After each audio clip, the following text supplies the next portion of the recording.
Lucas Miller had always dreamed of owning a quiet lake house, a place to escape the city noise and find some peace for himself and his kids. After years of scraping together every spare dollar, he finally found the perfect place, an old, neglected property on Clearwater Lake, hidden among towering pines and with a rickety old dock that looked ready to sink. To Lucas, that dock and weather-beaten siding weren't flaws. They were a project. He pictured weekends spent hammering boards, sanding floors, and eventually sitting on the porch with a beer while the sun dipped behind the tree line. What he didn't picture: a power-hungry HOA president named Diane Porter making his life hell. The first sign of trouble pulled up just 3 days after Lucas signed the deed. A shiny white BMW crunched up his gravel driveway. Out stepped Diane Porter, mid-50s. Tailored blazer despite the summer heat, clipboard clutched like a sheriff's badge.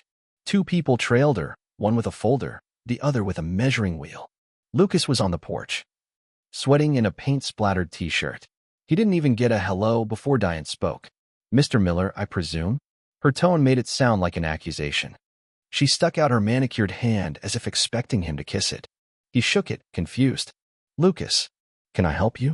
"I'm Diane Porter, president of the Clearwater Shores Homeowners Association. I'm here to discuss your responsibilities as a resident." She gestured to the peeling shutters and weed-choked path. "This place needs work." Lucas squinted. "I bought this house as is. It's private property. I didn't sign anything about an HOA." Her smile twitched. "Well, technically the HOA has been maintaining the neighborhood standards during its vacancy. Naturally, that means this home falls under our oversight now." Lucas crossed his arms. "With all due respect, Diane, no, it doesn't. This property has never been under an HOA. I checked records myself. You have zero authority here." For a heartbeat, Diane's mask slipped. Her eyes hardened, and her fingers squeezed her clipboard tight enough to bend the corner. But then she laughed, a thin, brittle sound. "Let's not be adversarial, Mr. Miller. We simply want to help you integrate. There are dues, of course, and guidelines." "Stop right there," Lucas said, stepping down the porch steps until they were eye to eye. "I'm not paying dues for a club I never joined. This is my house. You have no say in what I fix, paint, or plant." Diane's henchman shifted uneasily behind her. She drew a slow breath and gave a smile so tight it might crack her face. "Well, enjoy your renovations, Mr. Miller. I hope you won't force me to take further measures." Lucas knew then this wasn't over. He didn't know how far Diane would push it. He just knew she wasn't done. He tried not to dwell on it. For the next week, he focused on repairs, clearing trash, scrubbing mildew from the deck, and hauling rotted lumber to the dump. The work left him bone-tired, but happy, until the letters started. They came in crisp white envelopes, stamped with the HOA logo. The first claimed he was in violation for unmaintained lawn. The second warned of unapproved dock repairs. The third threatened escalated action and fees. Lucas rolled his eyes and fed every letter straight into the fireplace. But then it wasn't paper anymore. One evening, driving back from the hardware store, Lucas rounded the bend to see a small crew in orange vests pulling planks off his old dock. A battered pickup idled nearby, bed piled high with broken boards. Lucas slammed on the brakes and jumped out. "Hey, what the hell are you doing?" A wiry guy holding a clipboard shrugged. "Work order from the HOA. Says this dock's a hazard." Lucas barked a short laugh, so angry it came out as a grin. "Oh, you want it gone? Fine." He yanked a crowbar from his truck bed, marched past the stunned workers, and began tearing the dock apart himself, plank by plank. Nails squealed as he ripped them free and tossed them into the water. When the workers just stood there gaping, he waved the crowbar. "You heard me, get off my property. I'll finish it myself." They left. Soaked to his shins, Lucas surveyed the destroyed dock and wiped sweat from his eyes. Let's see Diane spin that. Next day, Lucas found a fresh gift, a mountain of garbage dumped right in his front yard. Rusted tires, torn up carpet, 3 bags of God knows what's stinking under the sun. On top sat a typed note. "Perhaps if you kept your property cleaner, you wouldn't attract so much trash." HOA. Lucas didn't get mad. He got petty. He loaded every grimy piece into his truck, drove right up to the glass doors of the Clearwater Shores HOA office, and dumped it all on their welcome mat. A receptionist squeaked, "Sir, you can't." Lucas leaned out the window with a deadpan smile. "Returning lost property. Tell Diane she's welcome to swing by and clean up my yard herself next time. That night, his new motion cameras pinged his phone at 2:03 a.m. Two shadows tiptoed behind the house, one fiddling with the back door while the other shone a flashlight through his kitchen window. Lucas clicked a mic on his security app and boomed, "Hey genius, wave to the camera before you run."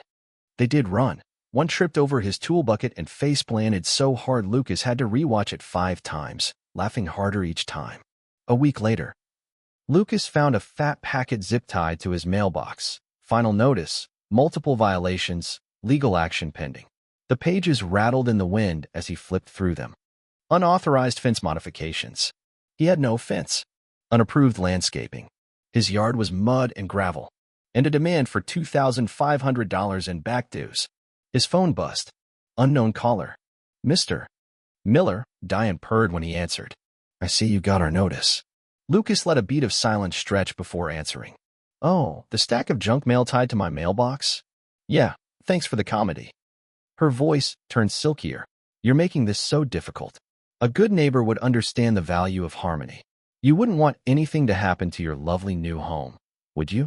Lucas almost laughed. "That a threat, Diane?" "Of course not," she said sweetly. "Just friendly advice. Have a wonderful day, Mr. Miller." Click. Lucas installed twice as many cameras the same afternoon. Hidden wildlife cams too, deep in the trees. He wanted footage from every angle next time Diane or her henchman showed up. He didn't have to wait long. 2 nights later, motion alerts jolted him awake at 1:48 a.m. 3 figures. 2 big ones, moving cautious as cats. 1 smaller shadow, Diane herself, lurking behind a tree at the edge of his yard. The big men were prying open his back door. Lucas slipped on boots, grabbed a baseball bat, and flipped his house lights off manually, total blackout. Then he hit play on his alarm script. Whoop, whoop, whoop. His own voice blasted from hidden speakers. "You are trespassing. The police have been called. Remain where you are." Inside, he heard chaos, furniture crashing, a yelp as someone tripped. He crept through the hallway and spotted one of the goons slipping in a puddle of varnish he'd accidentally left on the floor. Lucas swung the bat like he was playing t-ball. Thwack. 1 thug down. The second stumbled toward the kitchen, only to get shoved face-first into a stack of insulation foam Lucas had propped by the door. The man emerged looking like a snow monster. Outside, Diane's shriek pierced the night. She hadn't expected things to go this way. When Lucas flicked the power back on, the scene was so absurd he almost wished he'd filmed it in slow-mo. 2 would-be burglars dripping in paint and foam. Diane standing frozen by her BMW. Eyes bulging. Red and blue lights flashing down the driveway as the sheriff's cruiser arrived. Deputies cuffed the goons first. Diane tried to slip away to her car, but Lucas flagged the sheriff down and played him the security video and the audio of Diane planning the break-in. Diane blanched ghost-white as they cuffed her too. 2 weeks later, at a county hearing, the judge didn't just throw out the HOA's bogus fines. He hit them with a $10,000 penalty for harassment, trespassing, and attempted extortion. Diane Porter was removed from her post permanently. Her 2 muscle faced misdemeanor charges. The neighborhood, tired of her reign of terror, forced a vote to dissolve the HOA altogether. Today, Lucas's lake house is fully restored. He rebuilt his dock wider and stronger than ever. The porch has new cedar beams and a fresh coat of paint, a color no HOA can complain about. On clear evenings, neighbors drop by with cold beers to thank him for standing up to Diane. He laughs it off, toasting them with, "Don't thank me, thank my security cameras." One retired couple summed it up best as they watched the sunset from his dock. "You didn't just fix this house, Lucas. You fixed this whole street." Lucas raised his bottle with a grin. "Next time anyone tries this nonsense, they'll know. Don't mess with the guy at the lake." And for the first time since buying it, Clearwater Lake really did feel like home.